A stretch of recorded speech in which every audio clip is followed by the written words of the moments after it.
ఇక కాంగ్రెస్ ప్రభుత్వంపై రంగారెడ్డి జిల్లా రైతులు బగ్గుమన్నారు. జీవనోపాధిగా ఉన్న భూమిని ప్రభుత్వం లాక్కుంటుందని ఆవేదన వ్యక్తం చేస్తున్నారు. షాబాద్ మండలం రేగోడి దోస్వాడ గ్రామంలో ప్రభుత్వం అదనంగా భూములు సేకరించడంపై రైతులు ఆందోళన వ్యక్తం చేస్తున్నారు.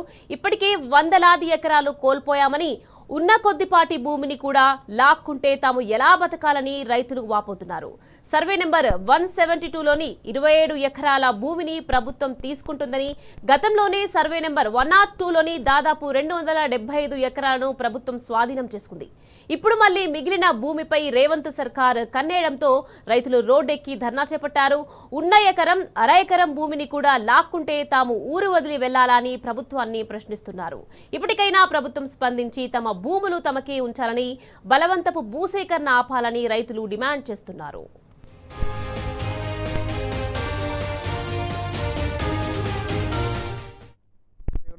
షాబాద్ మండల్ జిల్లా రంగారెడ్డి. మాదంతా బీద కుటుంబంలో మా యశవాడ రేగడి దోసాలో 102 సర్వే నెంబర్ గుంజుకుంటే 172లో వచ్చి ఆవుల కట్టేసుకొని అక్కడనే జీవించడానికే ప్రయత్నం చేస్తుంటే అది చిన్న సర్వే నెంబర్ 29 ఎకరాల సర్వే నెంబర్ దాంట్లో గిట్ట గుంజుకుంటున్నారు. ఆ గుంజుకోనికే మాకు తిప్పకుండా, మాకు ఇన్ఫర్మేషన్ లేకుండా వచ్చి గవర్నమెంట్ వచ్చి కిలాసర్ తోలిచ్చి మనకు కొలతలు చేస్తామని అంటున్నారు. మరి మాకు ఇది తప్ప ఇంకోటి లేదు. ఒక్క ఎకరం మీద మేము ఒక 30 మందిలాగా దీన్ని ఆధారపడి బతుకుతున్నాము. ఒకవేళ మాకు ఇది పోయిందనుకో మాకు జీవనాధారం ఏం లేదు.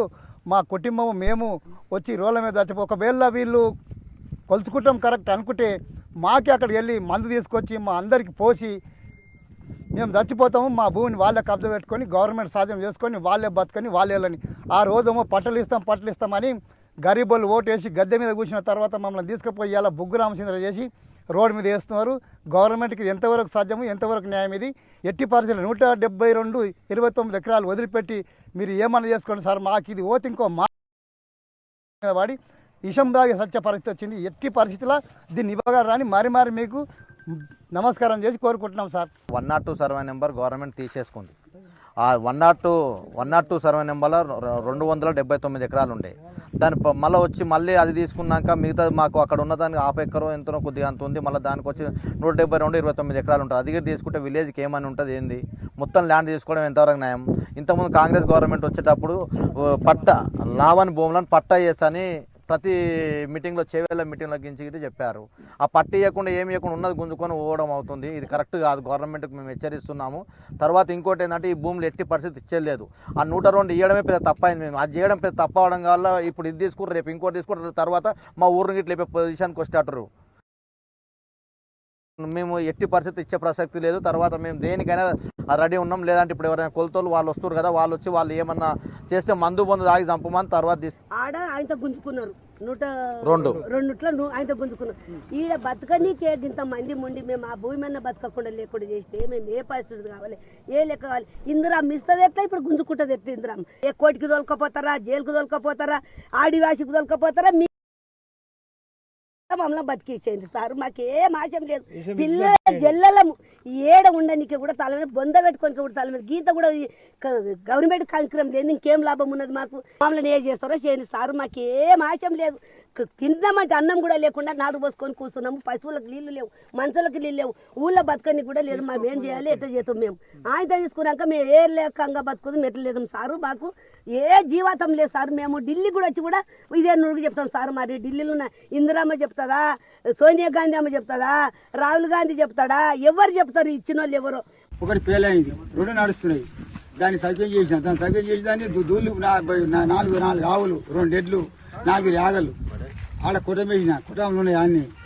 అవి నీళ్ళు ఏం తాగాలి, మేము ఏడ తినాలి, ఏడ బతకాలి, ఏ ఊరికి పోవాలి, ఎట్లా చేయాలి? ఖరాబ్ చేస్తున్నారు ఈ గవర్నమెంట్. అట్లా అప్పుడు ఇసుకమేంది, ఇప్పుడు ఇందిరామ ఇండ్లు ఇచ్చింది. ఆ ఇల్లు మాకెందుకు? మళ్ళీ అవి కూడా వెళ్ళిపోతారు. అవి ఉండికే ఇంకా వాళ్ళే అయితే ఇల్లు కూడా ఇలా భూమి వాళ్ళది. అప్పుడు వాళ్ళు అమ్ముకున్నాడు, మళ్ళీ వాళ్ళే అయితే మాకి.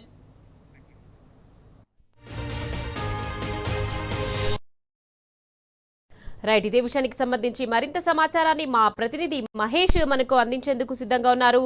మహేష్, చెప్పండి. ఇక రంగారెడ్డి జిల్లా దోస్వాడలో బలవంతపు భూసేకరణ ఆపాలని రైతులు డిమాండ్ చేస్తున్నారు. దీనికి సంబంధించి అప్డేట్స్ ఏంటి మహేష్? నిఖత్, రంగారెడ్డి జిల్లా షాబాద్ మండలం రేగడి దోస్వాడ గ్రామంలో ప్రభుత్వం అదనంగా భూమిని సేకరించడంపై రైతులు ఆందోళన వ్యక్తం చేస్తున్నారు. ఇప్పటికే వందలాది ఎకరాలు కోల్పోయాము, ఉన్న కొద్దిపాటి భూమిని కూడా లాక్కుంటే తాము ఎలా బతకాలని రైతులు ఆవేదన వ్యక్తం చేస్తున్న పరిస్థితి నెలకొంది.